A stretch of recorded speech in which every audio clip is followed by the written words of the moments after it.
Question 1. In a proportional reinsurance agreement, the reinsurer's share of the premium is generally proportional to the amount of risk assumed.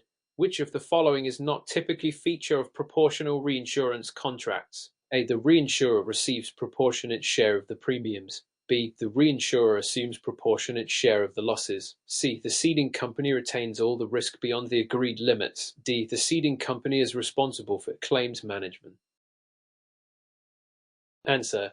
C. The ceding company retains all the risk beyond the agreed limits. Explanation. Proportional reinsurance involves sharing both premiums and losses between the ceding company and the reinsurer based on a pre-agreed percentage. The ceding company does not retain risk beyond agreed limits, as in cases of non-proportional reinsurance like excessive loss where the reinsurer assumes risk above certain thresholds. Option C refers to a non-proportional scenario, which is why it is not typically seen in proportional reinsurance. Question 2 scenario. Mr. Daniels is the EO of an insurance company in Georgia. His company has a treaty reinsurance agreement with a reinsurer that includes a quota share arrangement. During the year, Mr. Daniels' company faces higher than expected claims due to several catastrophic events. Under the terms of the quota share treaty, which of the following actions should Mr. Daniels take next? A. Mr. Daniels must pay the reinsurer the entire amount of premiums for the next year upfront to avoid further losses. B. Mr. Daniels should assess whether the reinsurer is financially stable and check if the reinsurer can cover the higher claims. C. Mr. Daniels should immediately request the reinsurer to increase their coverage limits to cover the claims. D. Mr. Daniels should submit claims to the reinsurer for their share of the claims as per the terms of quota share arrangement.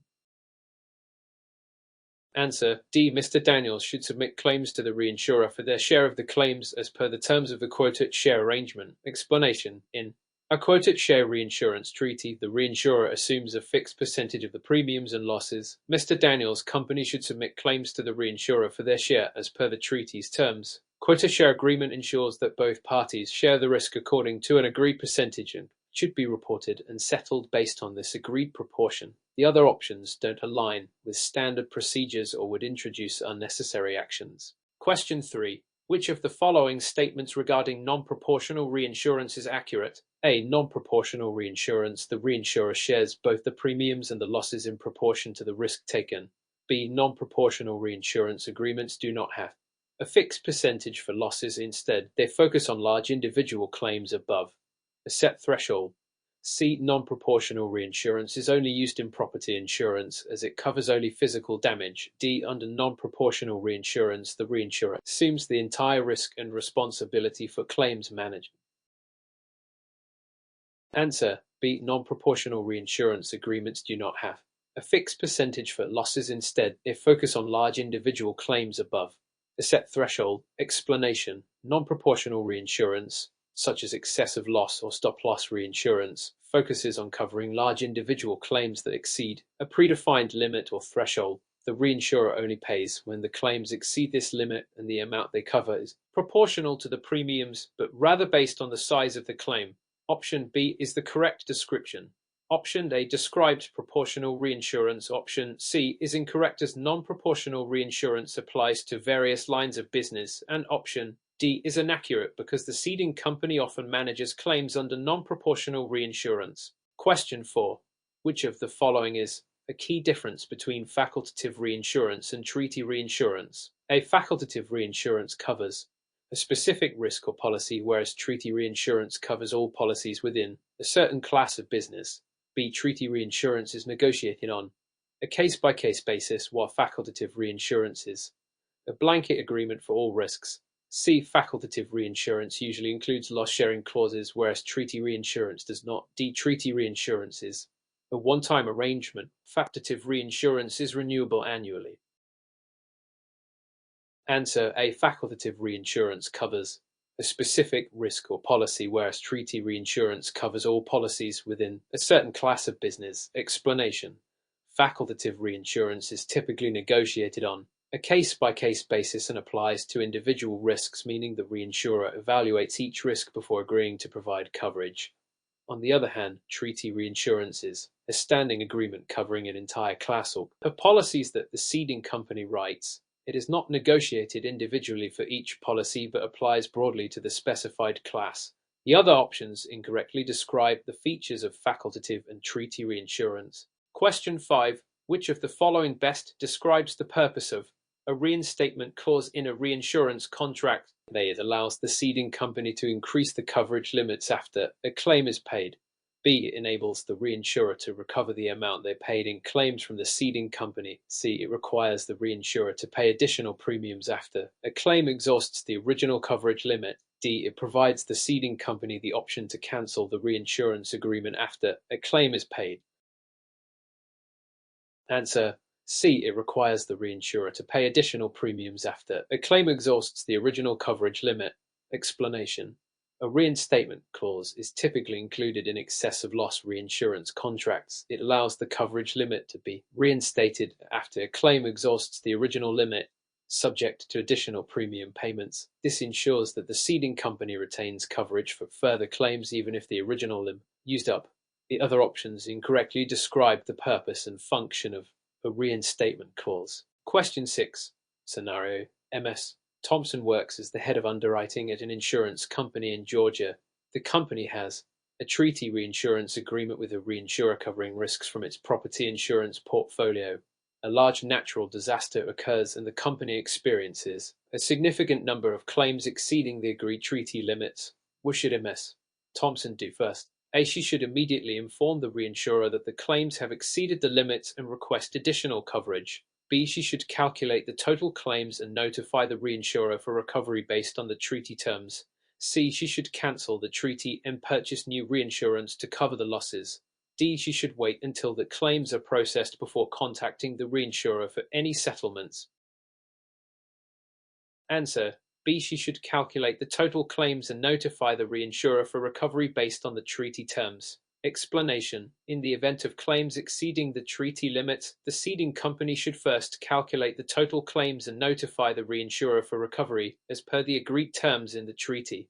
The treaty will usually outline the recovery process, which typically involves notifying the reinsurer and following claims receive the appropriate reimbursement. Option A is incorrect because most treaties don't allow for additional coverage after the event has occurred. Option C is not necessary since the treaty should already address the claims. Option D delays the process unnecessarily.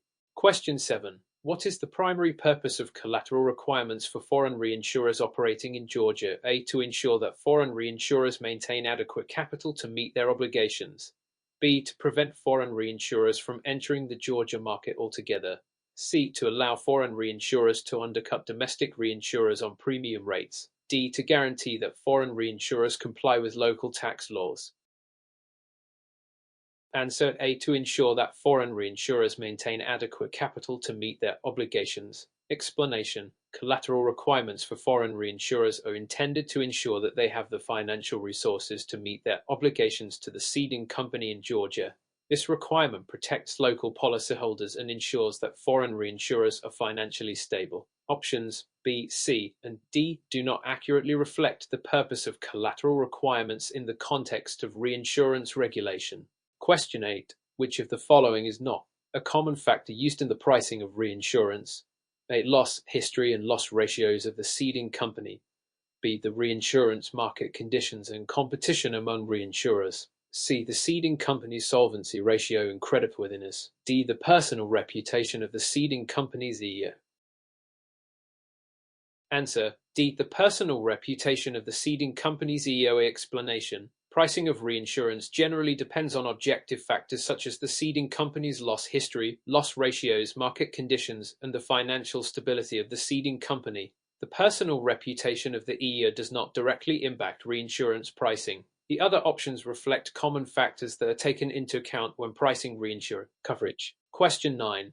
Which of the following is an example of non-proportional reinsurance? A. Quota share reinsurance. B. Surplus share reinsurance. C. Excessive loss reinsurance. D. Facultative reinsurance. Answer: C. Excessive loss reinsurance. Explanation: excessive loss reinsurance is a non-proportional type of reinsurance where the reinsurer covers losses above a certain threshold or attachment point. This differs from proportional reinsurance, such as quota share or surplus share, where both premiums and losses are shared in proportion to A prairie percentage, facultative reinsurance, is a form of reinsurance that can be either proportional, non-proportional, depending on the agreement. Question 10. In reinsurance accounting, what is the primary purpose of recognizing risk transfer in financial reporting? A. To calculate the premium that should be paid to the reinsurer. B. To ensure the proper allocation of liabilities and assets between the ceding company and reinsurer. C. To determine the solvency ratio of the reinsurer. D. To adjust the tax liabilities of the ceding company. Answer: B. To ensure the proper allocation of liabilities and assets between the ceding company and reinsurer. Explanation: risk transfer is a key concept in reinsurance accounting as it ensures that the proper allocation of assets and liabilities occurs between the ceding company and the reinsurer. It helps determine which party is responsible for claims and other financial obligations under the reinsurance agreement. Options A, C, and D relate to other financial processes but are not the primary purpose of recognizing risk transfer. Question 11. Which of the following is a key characteristic of proportional reinsurance? A. The reinsurer pays only for catastrophic losses exceeding the coverage limit. B. Both premiums and losses are shared in proportion to the agreed upon percentage. C. The reinsurer does not assume any underwriting risk. D. The ceding company retains the full risk for certain policies. Answer: B. Both premiums and losses are shared in proportion to the agreed upon percentage. Explanation: in proportional reinsurance, both the premiums and losses are shared between the ceding company and the reinsurer according to a predetermined percentage.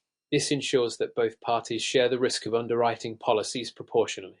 Option A refers to non-proportional reinsurance. Option C is incorrect as the reinsurer assumes some risk, and option D is incorrect since the ceding company cedes part of the risk in proportional agreements. Question 12. Which of the following terms refers to the amount above which a reinsurer becomes liable for a loss? In excess of loss reinsurance. A. Attachment point. B. Risk retention. C. Surplus share. D. Layering.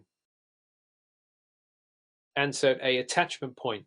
Explanation: in excess of loss reinsurance, the attachment point refers to the threshold above which the reinsurer begins to cover the loss. This concept helps define the specific point at which reinsurance coverage kicks in for large claims. The other options are unrelated to the concept of coverage starting points. Question 13. Scenario: Mr. Harrison, a risk manager at a Georgia-based insurance company, is reviewing a treaty reinsurance agreement that covers a portfolio of automobile policies. Due to an unexpected surge in accident claims, the company has hit the retention limit. What should Mr. Harrison do next? A. He should notify the reinsurer and request the payment for the claims exceeding the retention limit. B. He should immediately seek to renegotiate the treaty terms to extend the coverage limit. C. He should cancel the treaty and purchase new coverage for the excess claims. D. He should wait until all claims are fully processed before contacting the reinsurer. Answer A. He should notify the reinsurer and request the payment for the claims exceeding the retention limit. Explanation: in treaty reinsurance, once the ceding company has hit its retention limit, it can submit claims for reimbursement according to the agreed terms. The ceding company should inform the reinsurer and initiate the claims recovery process. The other options are unnecessary or incorrect based on the standard procedures under treaty agreements. Question 14. Which of the following clauses in a reinsurance agreement ensures that the reinsurer is required to accept the ceding company's claims and settlements without further investigation? A. Follow the fortunes clause. B. Reinstatement clause. C. Risk retention clause. D. Loss ratio clause. Answer A. Follow the fortunes clause. Explanation: follow the fortunes clause ensures that the reinsurer accepts the claims and settlements made by the ceding company as long as they are within the terms of the reinsurance agreement. This clause protects the ceding company by preventing the reinsurer from disputing legitimate claims. The other clauses mentioned serve different purposes, such as dealing with coverage limits and risk retention. Question 15. Which of the following is most likely to impact the pricing of reinsurance for catastrophic risk coverage? A. The loss history of the ceding company for the past 3 years. B. The solvency ratio of the reinsurer. C. The frequency of catastrophic events in the region. D. The claims paid by the ceding company in the last quarter. Answer C. The frequency of catastrophic events in the region. Explanation: pricing for catastrophic risk reinsurance is significantly influenced by the frequency and severity of catastrophic events in the region, as these events increase the likelihood of large claims. Other factors like loss, history, and solvency are important for general reinsurance pricing but have less direct impact on catastrophic risk pricing. Question 16. What is the primary function of reinsurance pools? A. To share risks across multiple insurers to stabilize premiums and reduce individual exposure. B. To allow insurers to undercut competitors by reducing the amount of risk they retain. C. To enable the reinsurer to take on larger risks by pooling assets from multiple insurers. D. To eliminate the need for facultative reinsurance agreements between insurers. Answer A. To share risks across multiple insurers to stabilize premiums and reduce individual exposure. Explanation: reinsurance pools are typically created to share large or unusual risks across multiple insurers, helping to stabilize premiums and reduce individual exposure. These pools allow insurers to spread out their liabilities and ensure more predictable financial outcomes. The other options either misinterpret the purpose of reinsurance pools or focus on different aspects of the reinsurance market. Question 17. What is the main advantage of using retrocession in reinsurance? A. It allows reinsurers to pass on risks to other reinsurers, reducing their own exposure. B. It eliminates the need for collateral requirements. C. It simplifies the pricing of reinsurance treaties. D. It ensures that reinsurance claims are processed more quickly. Answer A. It allows reinsurers to pass on risks to other reinsurers, reducing their own exposure. Explanation: retrocession is the process by which a reinsurer passes on risks to another reinsurer, effectively transferring part of the liability and reducing its exposure to large claims. This is particularly useful for managing high levels of risk. The other options do not accurately reflect the purpose or function of retrocession. Question 18. Which of the following is the most likely impact of including a reinstatement clause in reinsurance contract? A. It allows the ceding company to recover premiums after the claims exceed the retention limit. B. It allows the reinsurer to increase the premiums after paying large claim. C. It ensures that the reinsurer's coverage limit is replenished after large claim, subject to additional premiums. D. It guarantees the reinsurer's solvency in the event of multiple catastrophic claims. Answer C. It ensures that the reinsurer's coverage limit is replenished after a large claim subject to additional premiums. Explanation: the reinstatement clause allows the coverage limit of the reinsurer to be replenished after a large claim, ensuring that the ceding company continues to have coverage for future claims. However, the reinsurer typically requires additional premiums to reinstate the coverage limit. The other options misrepresent the purpose of reinstatement clause. Question 19. Which of the following is a major factor that affects the creditworthiness of a reinsurer? A. The political stability of the ceding company's country. B. The amount of capital the reinsurer holds in reserve. C. The ceding company's claims history. D. The solvency ratio of the ceding company.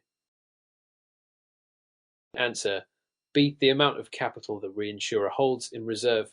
Explanation: the creditworthiness of a reinsurer is often evaluated based on its capital reserves, which are necessary to meet potential future claims. A strong capital reserve indicates the reinsurer's ability to handle large losses. Political stability, claims history, and the solvency ratio of the ceding company are important but do not directly impact the reinsurer's creditworthiness. Question 20. Which of the following is not typically covered under a standard reinsurance treaty? A. Claims resulting from a catastrophic event exceeding the reinsurance coverage limits. B. The ceding company's underwriting expenses for policy administration. C. Claims arising from policies that exceed the treaty's retention limits. D. The cost of claims adjustments and settlement fees. Answer B. The ceding company's underwriting expenses for policy administration. Explanation: reinsurance treaties typically do not cover the ceding company's underwriting expenses for policy administration, as the focus of reinsurance is on covering risks and claims related to the policies. The other options reflect standard aspects of reinsurance coverage, such as catastrophic claims, losses exceeding the retention limit, and claims adjustment. Question 21. What is the role of a ceding company in a reinsurance arrangement? A. To evaluate the financial stability of the reinsurer. B. To share the profits made by the reinsurer from the covered risks. C. To transfer some of its underwriting risk to the reinsurer. D. To issue bonds to the reinsurer as collateral. Answer C. To transfer some of its underwriting risk to the reinsurer. Explanation: the ceding company's primary role is to transfer a portion of its underwriting risk to the reinsurer in exchange for premium. This helps the ceding company manage its exposure to large losses. The other options do not accurately describe the role of the ceding company in reinsurance arrangement. Question 22. In a facultative reinsurance agreement, the ceding company typically A has an ongoing automatic agreement with the reinsurer for a set period. B sells a portion of its entire portfolio to the reinsurer. C submits individual risks to the reinsurer for evaluation and acceptance. D cedes all underwriting risk without any evaluation by the reinsurer. Answer: C submits individual risks to the reinsurer for evaluation and acceptance. Explanation: in facultative reinsurance, the ceding company submits individual risks to the reinsurer for evaluation. The reinsurer has the option to accept or decline each risk. This is different from treaty reinsurance, where the reinsurer agrees to cover all policies within a class. The other options incorrectly describe the nature of facultative reinsurance. Question 23. Which of the following is a key benefit of using stop-loss reinsurance? A. It provides a fixed coverage amount for each claim. B. It allows insurers to recover a percentage of claims above a specified loss limit. C. It covers the entire loss in case of a catastrophic event. D. It prevents claims from exceeding the retention limit. Answer: B. It allows insurers to recover a percentage of claims above a specified loss limit. Explanation: stop-loss reinsurance is designed to protect insurers from total claims that exceed a certain threshold within a specified period. Once the losses surpass the agreed-upon limit, the reinsurer covers a percentage of the additional claims. This helps the insurer manage risk by limiting its overall exposure to high-frequency or high-severity losses. Question 24. Which of the following is most likely to result in the termination of a reinsurance contract? A. The ceding company's portfolio experiencing heavy losses. B. The reinsurer failing to meet solvency requirements. C. The ceding company requesting to increase its retention limit. D. The reinsurer paying claims in timely manner.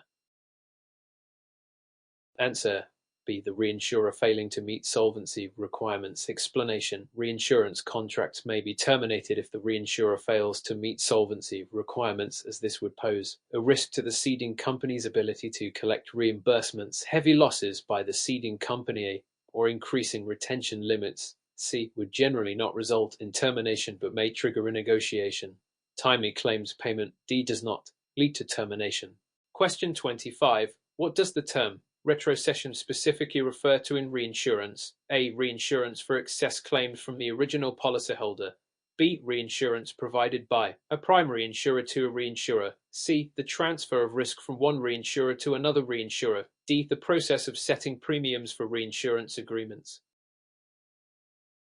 Answer: C. The transfer of risk from one reinsurer to another reinsurer. Explanation: retrocession is the process by which a reinsurer transfers part of its risk to another reinsurer. This is done to manage large or concentrated risks.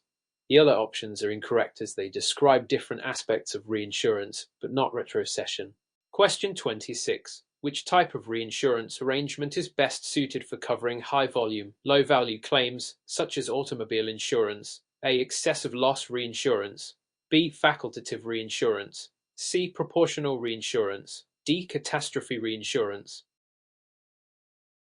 Answer: C. Proportional reinsurance. Explanation: proportional reinsurance is ideal for high-volume, low-value claims because the premiums and losses are shared between the ceding company and the reinsurer in proportion to an agreed percentage. This is effective for managing large numbers of smaller claims, such as those typically seen in automobile insurance. The other types of reinsurance are generally suited for larger, more catastrophic events. Question 27. In reinsurance, the ceding commission is A. A fee paid by the ceding company to the reinsurer for claims adjustment. B. A portion of the premiums retained by the ceding company for underwriting expenses. C. A fixed amount paid by the reinsurer to cover catastrophic losses. D. The amount paid by the ceding company to the reinsurer as a profit share.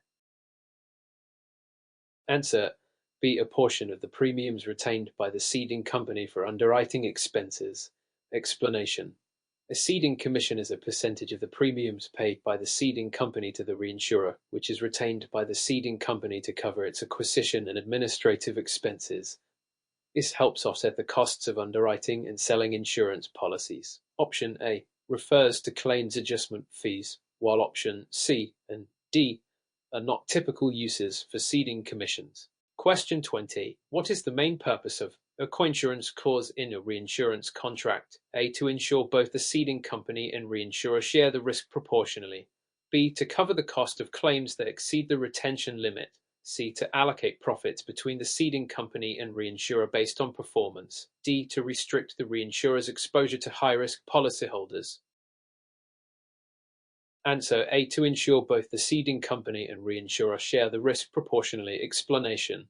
A coinsurance clause in reinsurance ensures that both the ceding company and the reinsurer share the risk, typically in proportion to a predetermined percentage. This helps balance the risk between the two parties. The other options are not consistent with the purpose of a coinsurance clause, which primarily addresses the proportional sharing of risk. Question 29. Which of the following is an example of non-proportional reinsurance? A. Surplus share reinsurance. B. Stop-loss reinsurance. C. Quota share reinsurance. D. Facultative reinsurance. Answer B. Stop-loss reinsurance. Explanation. Stop-loss reinsurance is an example of non-proportional reinsurance because the reinsurer only pays when the ceding company's total losses exceed a specified limit. The reinsurer's liability is not proportional to the amount of coverage, but rather based on the aggregate losses incurred.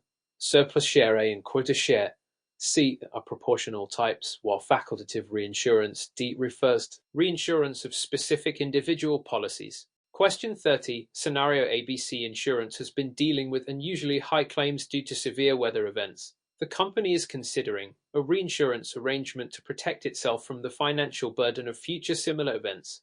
Which reinsurance solution would best meet their needs? A. Proportional reinsurance. B. Stop-loss reinsurance. C. Facultative reinsurance. D. Catastrophe reinsurance. Answer D. Catastrophe reinsurance. Explanation. Catastrophe reinsurance is specifically designed to cover large-scale catastrophic events like severe weather.